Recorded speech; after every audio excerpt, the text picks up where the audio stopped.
Hola, muchas gracias por participar en este evento organizado en el contexto de la celebración de la 18ª Semana Europea de las Regiones y Ciudades, y gracias al Comité de las Regiones por invitarme a intervenir aquí. En primer lugar, quisiera presentarme. Me llamo Cristina Maestre, soy diputada española en el Parlamento Europeo dentro del Grupo Socialistas y Demócratas y formo parte de la Comisión de Desarrollo Regional del Parlamento Europeo. También soy la responsable designada por mi grupo sobre asuntos de despoblación, especialmente como shadow en el informe sobre este asunto que se debatirá en los próximos meses. Y bueno, el hecho de provenir de una zona que está afectada por la despoblación estimula mi interés y trabajo en torno a este fenómeno que evidentemente no solo afecta a mi país o a mi región. Solo basta con analizar los datos demográficos oficiales para comprobar que el fenómeno de la despoblación no es ajeno a prácticamente ningún país de la Unión Europea. Las últimas estadísticas de Eurostat retratan una Europa envejecida con un descenso de la población en edad de trabajar del 66%, al tiempo que el número de personas mayores de 65 años aumenta del 19% en 2014 al 29% previsto para 2060. Junto con el envejecimiento de la población, la Unión Europea se enfrenta a varios problemas demográficos, como la disminución de la tasa de natalidad y la despoblación de una de cada 3 regiones en la Unión Europea. Esto evidentemente tiene repercusión en las tendencias demográficas globales de todo el conjunto de la Unión, no solo en las áreas despobladas. Los datos hablan por sí mismos. Sin querer abrumar con cifras, solo un ejemplo muy definitorio. En el año 2006 había 4 personas en edad de trabajar por cada persona de 65 años o más.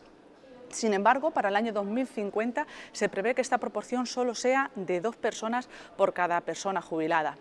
Y a la vez se observa cómo los nacimientos decrecen, pasando de un promedio de 2,5 hijos por mujer en el año 1960 a 1,59 en la actualidad. Esto está muy por debajo de los 2,1 por mujer que se consideran necesarios para mantener una población estable a largo plazo. Por otro lado, sabemos que la libertad de circulación, así como la migración exterior, pueden contribuir a aumentar el tamaño de la población de la Unión Europea. Sin embargo, los niveles actuales de migración son insuficientes para invertir la disminución de la población. El resultado es sencillo, pues que la Unión Europea representa una proporción cada vez menor de población mundial. Si en 1960 representábamos el 13,5% de la población mundial, en la actualidad estamos en el 6,9% y se prevé que siga disminuyendo hasta llegar solo al 4,1% a finales de siglo, según indican los expertos. Por lo tanto, debemos tomarnos muy en serio los movimientos demográficos y sus factores para poderle dar a este asunto la importancia que merece y asignarle un papel destacado en la agenda europea. Es más, consideramos que el reto demográfico es un asunto de primer orden que debemos abordar de inmediato. Sin embargo, también he de decir que aunque la Unión Europea tiene incorporado este asunto en la agenda de compromisos y prioridades, son muchas las limitaciones competenciales que existen, puesto que la mayoría de los factores que afectan a la demografía son competencia nacional. La conclusión a este respecto es que debemos volcarnos en la elaboración de verdaderas estrategias conjuntas con los Estados miembros para poder hacer frente a los desafíos derivados del envejecimiento de la población, la caída de la natalidad y la despoblación. Por cierto, que el Tratado de Funcionamiento de la Unión Europea, en su artículo 174, hace referencia a la necesidad de prestar una especial atención a las zonas afectadas por desventajas naturales o demográficas graves y permanentes, pero solo se refiere a las regiones más septentrionales con la escasa densidad de población y a las regiones insulares o transfronterizas y de montaña. Sin embargo, si se quiere hacer un análisis exhaustivo del reto demográfico que afronta la Unión Europea en la actualidad, es necesario tener en cuenta que este problema es un problema que afecta de manera generalizada a toda la Unión Europea y no solo a las zonas septentrionales o insulares. Por eso creemos que se debe atender a las peculiaridades de todos los territorios de los Estados miembros que afrontan desventajas y desequilibrios demográficos graves. Se deben identificar de forma rigurosa los fenómenos demográficos desde un enfoque que sea multifactorial, poliédrico. Es cierto que existen elementos comunes. Sabemos que en numerosas regiones, en los países bálticos, Rumanía, Bulgaria, Alemania, Eslovaquia y Croacia, sufren una pérdida de población o envejecimiento al tiempo que afrontan el problema de la concentración poblacional en torno a las grandes áreas metropolitanas. Esto ocurre también en regiones insulares de Francia, en el sur de Italia y en la península ibérica.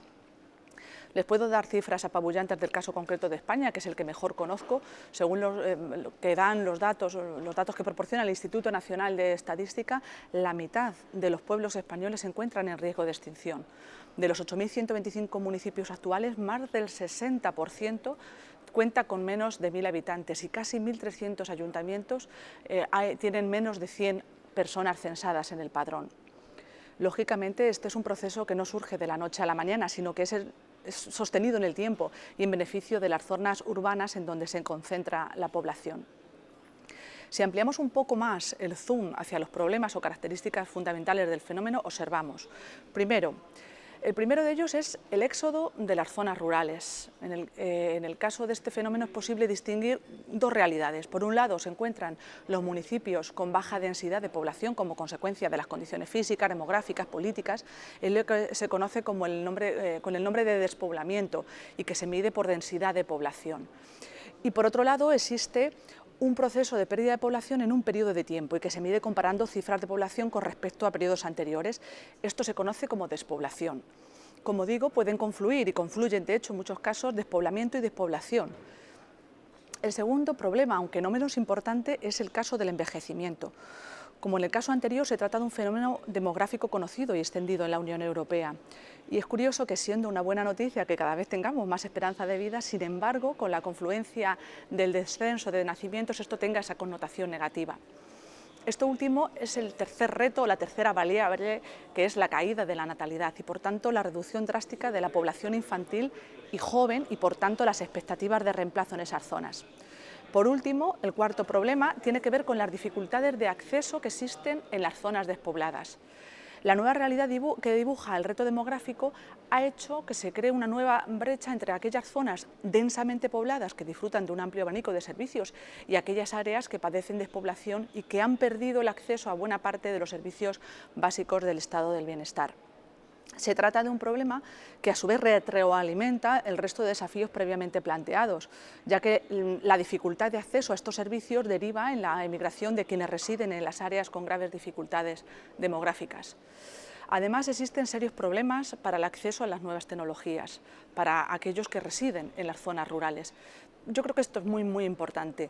Si no se garantiza un acceso universal a las nuevas tecnologías y una conectividad para todas las regiones de la Unión Europea, independientemente de sus habitantes, se corre el riesgo de que determinadas áreas de la Unión queden excluidas de la transformación digital hacia la que se encamina Europa y se avance aún más rápido en este proceso de éxodo de las zonas rurales.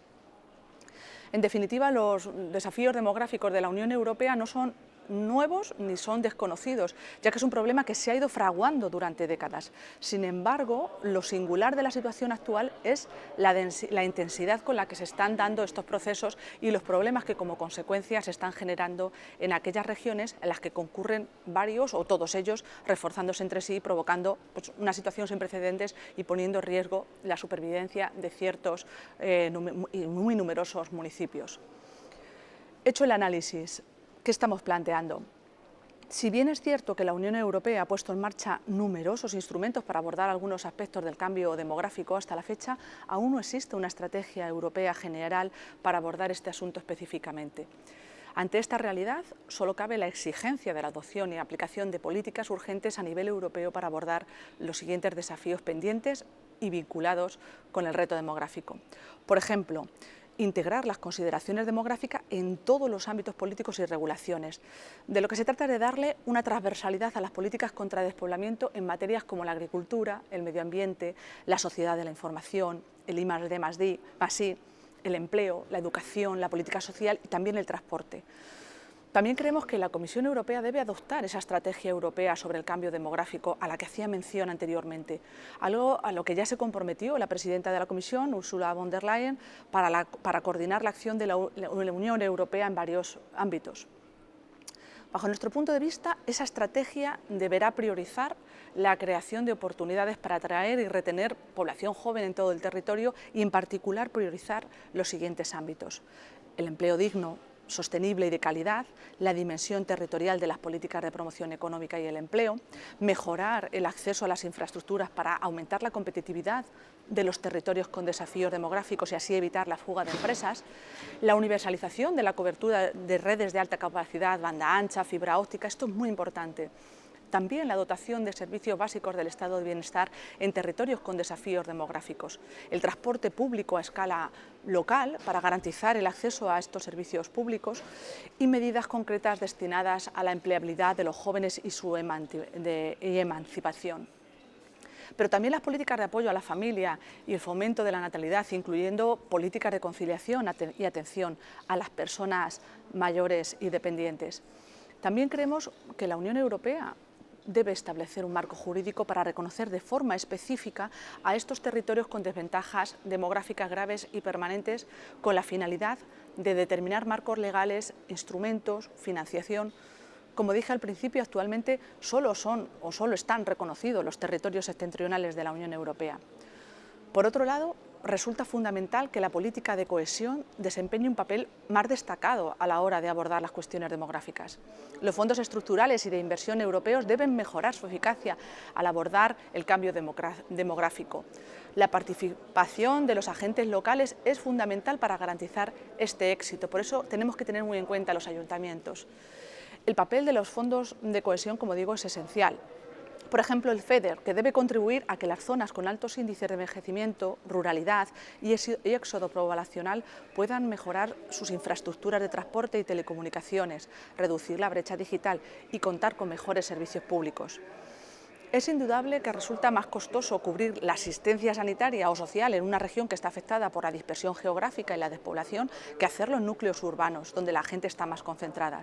Por eso los fondos han de ayudar a que los Estados miembros puedan garantizar la igualdad entre ciudadanos y ciudadanas europeas independientemente de dónde vivan.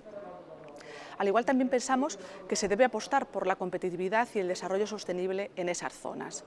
El Fondo Social Europeo es muy importante para ampliar su potencial en ese sentido, la formación de los jóvenes, la creación de oportunidades, facilitar el retorno a un lugar de origen, fomentar la empleabilidad y la conciliación de las mujeres en el medio rural.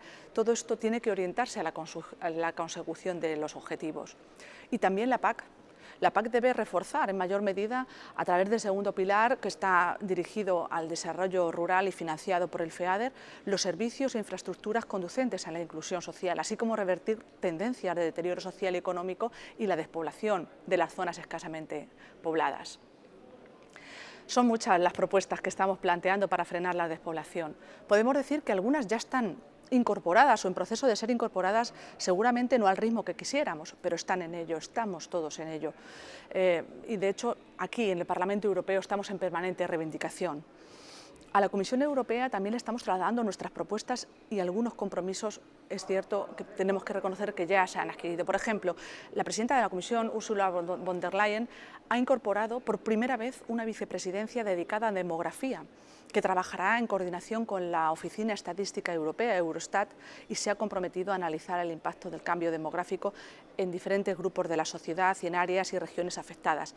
En esta misma sede se comprometió a colaborar con los Estados miembros y las regiones para llevar a cabo un extenso ejercicio de mapeo y analizar la mejor manera de apoyar a las regiones que más necesitan reformas o inversiones específicas, en particular a mejorar las infraestructuras y el acceso a los servicios.